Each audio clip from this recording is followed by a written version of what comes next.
Bonsoir, merci de nous rejoindre sur Télésud jeudi 29 mars. Au sommaire de cette édition, le Sénégal, le Conseil des ministres s'est réuni aujourd'hui au Palais de la République sous la présidence d'Abdoulaye Wade pour la dernière séance qui consacre la fin de l'activité gouvernementale. Sous son mandat, un rendez-vous rempli d'émotions. Le président Ali Bongo Ondimba a clôturé hier son séjour à Séoul par une audience avec Myung Bak Lee, le président de la République de Corée, où vient de se terminer le sommet sur la sécurité nucléaire. Les deux présidents ont de plus salué l'excellente coopération entre leurs deux pays et l'accentuation des relations diplomatiques et économiques. Le Burkina Faso, pays mosaïque des cultures, présente sa 16e édition de la Semaine nationale de la culture, Bobo 2012, pour la promotion de l'industrie burkinabé culturelle. Thème choisi, l'apport du patrimoine culturel et de la création artistique dans l'essor des collectivités. Et c'est avec le Sénégal que nous ouvrons cette édition. Aujourd'hui s'est tenu le dernier Conseil des ministres sous l'ère Wade, ultime Conseil des ministres pour préparer les dossiers de passation de service avec l'équipe en rentrante, se congratuler et se dire adieu pour avoir cheminé ensemble pendant tout le magistère ou quelque temps. Reportage Fernand Tona. Une ambiance pleine d'émotions a marqué ce jeudi le dernier Conseil des ministres du régime sortant au Sénégal. Presque tous les ministres et ou ministres conseillers étaient présents aux côtés d'un président, Abdoulaye Wade, abattu, qui a évité les micros des journalistes. À l'issue de ce conseil, le gouvernement du Premier ministre Souleymane Ndéné Ndiaye a démissionné. Une occasion pour rendre hommage au président Wade. Nous avons eu l'occasion, à travers ce conseil, de rendre hommage à ce grand patriote, à ce grand Sénégalais qui a beaucoup donné au Sénégal, 26 ans dans l'opposition et pendant 12 ans donc au pouvoir, qui vraiment a montré encore aux Sénégalais, à la communauté internationale, qui avait des doutes par rapport à son patriotisme, son engagement, son sens de la démocratie. Et aujourd'hui, je pense en fait qu'il a administré les preuves à toute la communauté, aux Sénégalais, à la communauté internationale, qui reste et restera toujours dans l'histoire un grand patriote, un grand démocrate. Aujourd'hui, tous se disent prêts à jouer pleinement leur rôle de nouveaux opposants. Nous sommes dans l'opposition. Nous allons creuser notre sillon, renforcer, et massifier et implanter notre parti. Maintenant, bien sûr, nous sommes ouverts à tous ceux qui sont dans l'opposition, en particulier au Parti démocratique sénégalais, qui sera avec nous dans l'opposition. Nous définirons les nouvelles formules, les nouveaux principes, les nouveaux paradigmes. Mon dernier mot, c'est en tant que républicain de souhaiter bonne chance au nouveau président élu, mais aussi bonne chance à son gouvernement, parce que pour nous, ce qui importe, c'est surtout le Sénégal. Et comme les Sénégalais l'ont choisi, nous ne pouvons que prier pour qu'ils réussissent. Cette démission survient 4 jours après que Macky Sall a été élu président de la République du Sénégal, à l'issue du second tour d'un scrutin qu'il a remporté avec plus de 65% des suffrages. La délégation de présidents ouest-africains qui était initialement attendue aujourd'hui à Bamako, au Mali, pour y rencontrer la junte malienne, est arrivée à Abidjan et a tenu une réunion d'urgence aujourd'hui autour du chef de l'État ivoirien Alassane Ouattara. Les chefs d'État de la communauté économique des États de l'Afrique de l'Ouest ont renoncé hier à se rendre à Bamako pour négocier avec la junte militaire à la suite d'une brève manifestation à l'aéroport organisée par les partisans des auteurs du coup d'État. Les élections législatives, initialement prévues au Cameroun en août prochain, seront reportées à une date ultérieure. Un texte de loi proposant la prorogation du mandat des députés pour une durée de 6 mois renouvelable une fois a été adopté par l'Assemblée nationale. Et justement, hier, les responsables d'Elecam ont auditionné 5 représentants d'entreprises pour les inscriptions biométriques de près de 7 millions d'électeurs camerounais. Reportage Mélanie Bétébé. Elles viennent de France, du Canada, d'Allemagne, d'Afrique du Sud et même du Cameroun. Les structures qui ont fait leur offre de service à Elecam, l'organe en charge de l'organisation des élections au Cameroun. Tout autant qu'elles sont se propose d'accompagner le gouvernement dans l'opération biométrique des inscriptions sur les listes électorales. Chacune s'est donc attelée à vanter ses compétences au comité de sélection mis en place par Elections Cameroun. Il faut bien comprendre que ce projet, c'est d'abord la mise en place d'une base de données, c'est-à-dire d'un fichier électoral sécurisé et biométrique. Il ne s'agit pas de produire des cartes uniquement, des cartes d'électeurs. Français et Canadiens se targuent d'avoir une longue expérience en la matière. Notre organisation a été créée pour le support des élections dans le monde entier.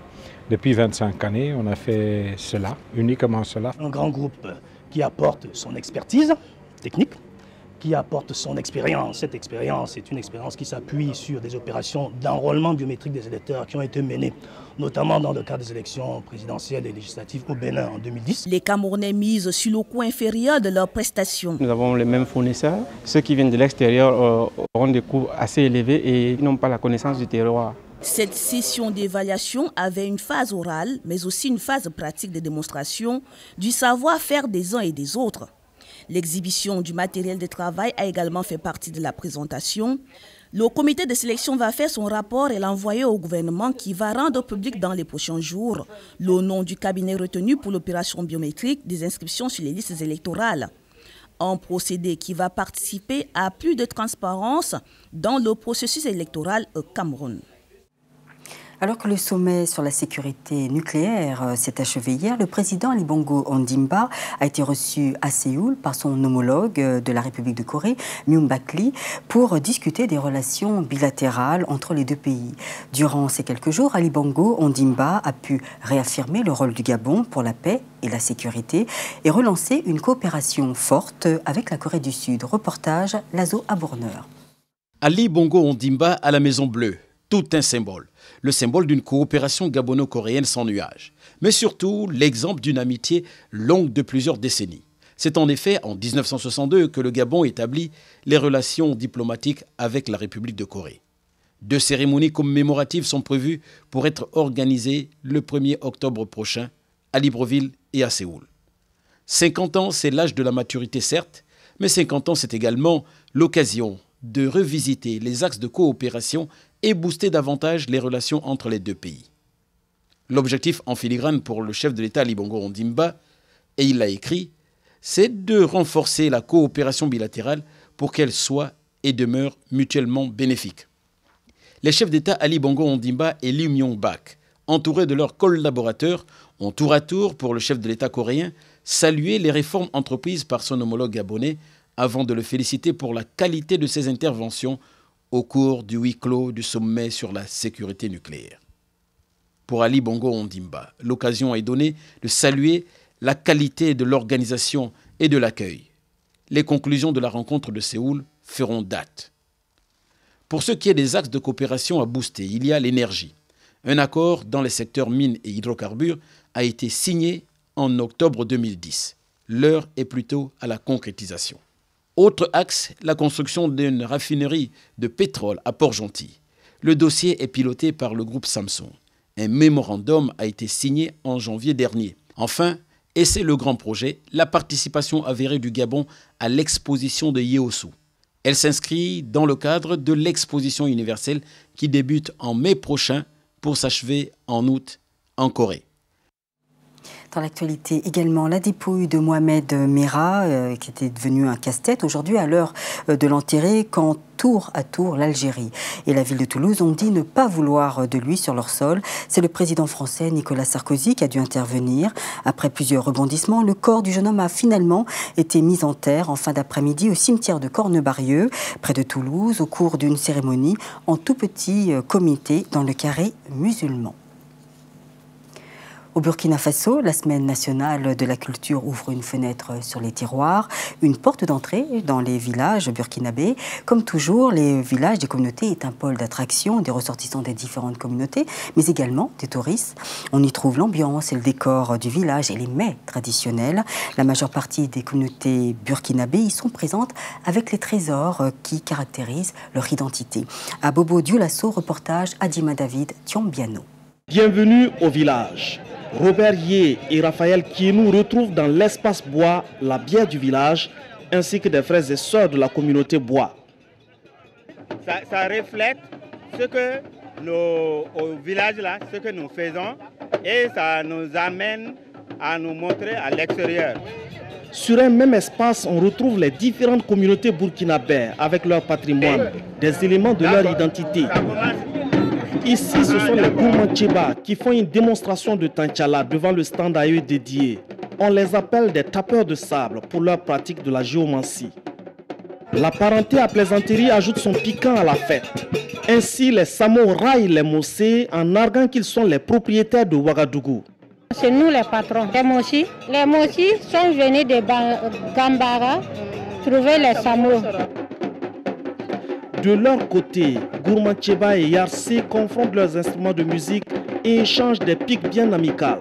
Moussa Tchombiano, alias Django, revisite la légende Yenenga, perdu en brousse avec son cheval pour expliquer l'origine des Yarsé. La parenté à plaisanterie, ce sont des alliances que les communautés ont générées entre elles au fil du temps et qui sont des ressorts qui permettent d'amortir les tensions sociales et ethniques. La parenté à plaisanterie explique dans une certaine mesure la grande longévité du Samo Sangoulé Lamizana au pouvoir de 1966 à 1980 dans un pays majoritairement Mouaga. Et pour clore cette édition, le Grand Conseil représentatif des associations noires et l'association République et Diversité lancent une agence de notation citoyenne pour mesurer l'action des 50 plus grandes villes de France et les évaluer notamment en matière de lutte contre les discriminations. Une sorte de baromètre pour la promotion de la diversité et la lutte contre le racisme. Écoutons Claudie Siard, déléguée interministérielle pour l'égalité des chances des Français d'outre-mer. Ce baromètre du CRAN est une réponse immédiate à une situation d'urgence. La violence de la discrimination aujourd'hui envers une frange importante de la population française ne peut plus durer. Ce n'est plus acceptable, pas une seconde de plus. Cela veut tout simplement dire aussi, lorsque l'on permet que cela perdure, eh bien que l'on se ment et que la France ne respecte pas les fondements qui sont les siens, d'égalité, égalité de traitement. Et que la couleur de la peau, ou la religion d'une personne, ou le sexe d'une personne, ou ses orientations sexuelles, eh bien, ne doivent pas être pris en compte dans l'acceptation de cette personne dans tel ou tel domaine. Et ça, si vous voulez, ça demande une réponse, donc tout de suite. Et la réponse du baromètre est une réponse, me semble-t-il, importante. C'est une réponse qui tient compte de ce qu'est la France dans ses réalités au quotidien dans les villes. Et donc, c'est une réponse qui ne peut que faire bouger la France. Et au-delà de la faire bouger, de la faire véritablement changer. Nous arrivons au terme de cette édition. Avant de nous quitter, je vous rappelle la principale information. Au Sénégal, aujourd'hui, s'est tenu le dernier Conseil des ministres sous l'ère Wade. Ultime Conseil des ministres pour préparer les dossiers de passation de service avec l'équipe rentrante, se congratuler et se dire adieu pour avoir cheminé ensemble pendant tout le magistère ou quelque temps. Un rendez-vous rempli d'émotions. Merci de nous avoir accompagnés tout au long de cette édition. Je vous donne rendez-vous demain à 21h sur Télé Sud pour une nouvelle édition. La suite de vos programmes continue. Place maintenant au JT Sport, présenté par Ahmed Parezo. Merci de votre fidélité. À demain.